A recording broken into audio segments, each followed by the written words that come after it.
Nama budaya anak-anak, berjumpa lagi di pembelajaran agama Buddha. Anak-anak, tahukah kalian bahwa bahasa merupakan identitas umat Buddha? Pada saat berdoa, apakah kalian menggunakan bahasa Pali, Sanskerta, bahasa Indonesia, atau bahasa daerah? Pada saat membaca doa suci agama Buddha, apakah kalian juga membaca terjemahannya sesuai bahasa kalian? Nah, pada video kali ini, kita akan mempelajari tentang budaya bahasa agama Buddha dipadukan dengan budaya setempat. Kalian sudah siap belajar? Mari kita akan belajar bersama saya, Pak Kadiono.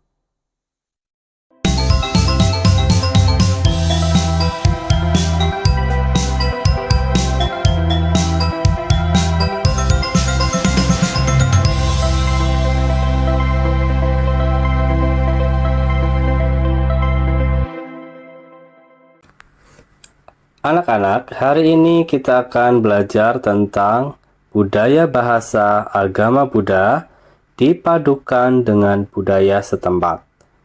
Kita semua tahu bahwa agama Buddha berkembang hingga saat ini, salah satunya karena agama Buddha mampu mengadaptasi budaya dari daerah setempat.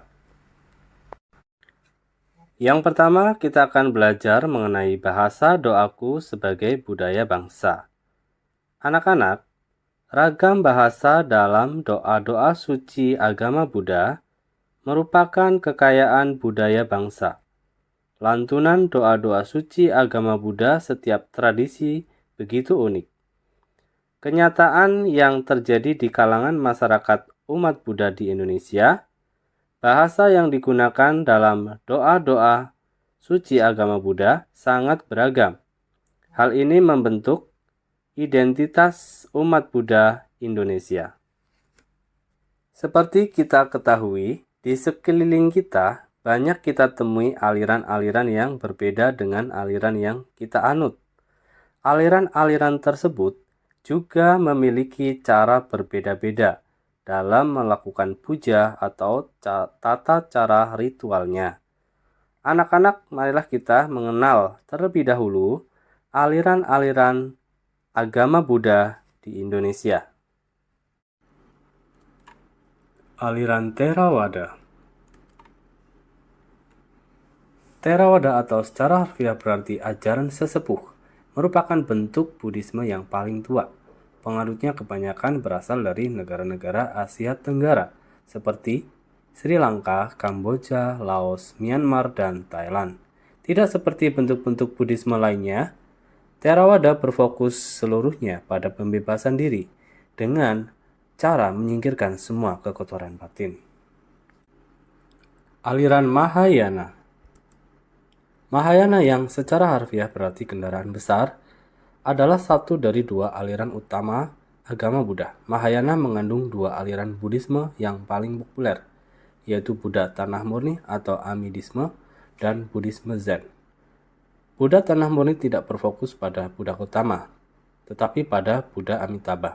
Sedangkan Buddhisme Zen, aliran ini berfokus pada penggunaan meditasi sebagai bentuk kesadaran dan pencarian jati diri yang dapat menuntun praktisinya mencapai penerangan. Aliran Tantrayana. Vajrayana adalah suatu ajaran Buddha yang di Indonesia lebih sering dikenal dengan nama Tantrayana.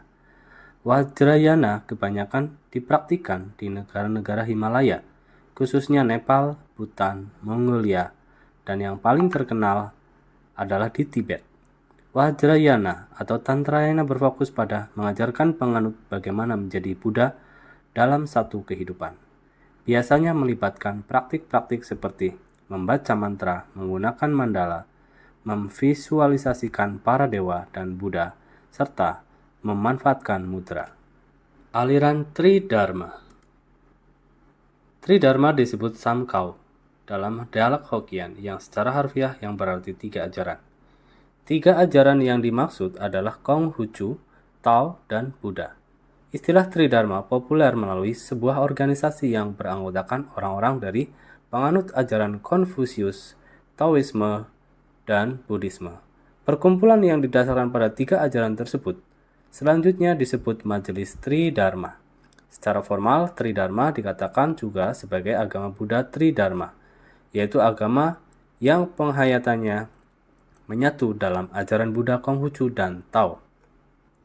Aliran Nichiren Shoshu Indonesia. Nichiren Shoshu adalah sebuah aliran agama Buddha yang berasal dari Jepang. Pendiri ajaran ini bernama Nichiren Daishonin. Dianggap oleh penganut aliran ini sebagai Buddha pokok masa akhir Dharma yang dapat memahami makna tersirat dari seluruh ajaran Buddha Sakyamuni.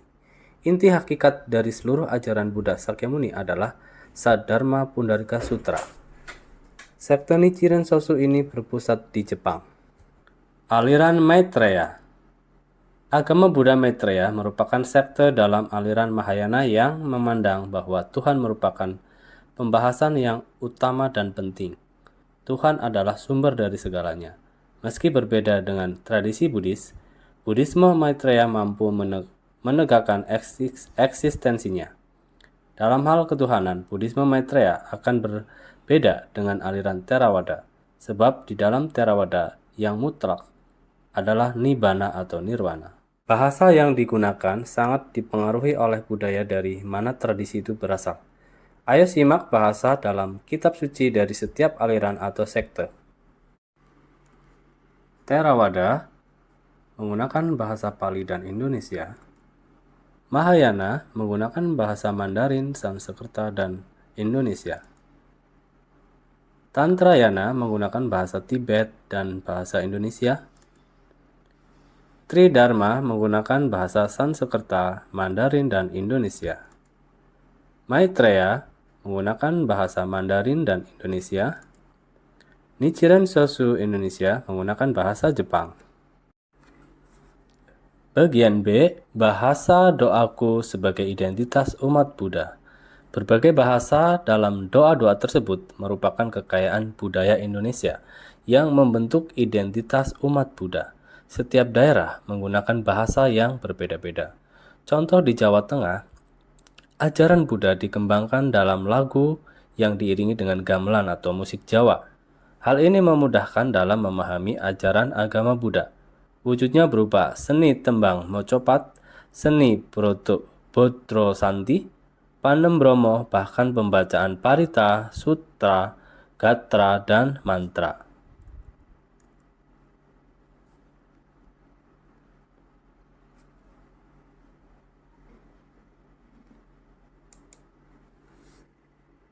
Yani debutani sama ketani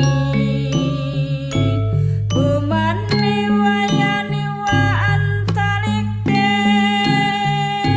Sabe wa buta sumana bawantu Atapi sakaca sunantu basitang Tasmahi putani samita sabe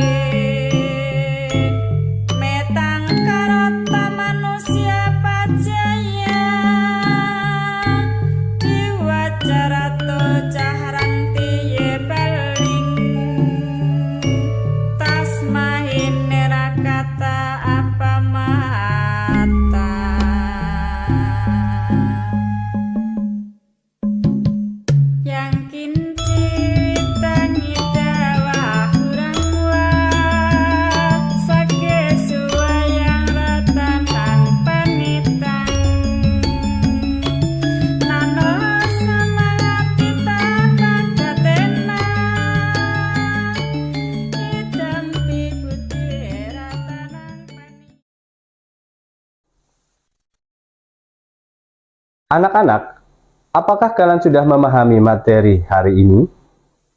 Jika belum, silahkan pahami kembali dan tonton ulang video ini. Selanjutnya, silahkan mengerjakan soal-soal untuk menambah pengetahuanmu. Jika sudah selesai, lanjutkan membaca materi dan silahkan menonton video berikutnya. Namo Buddhaya.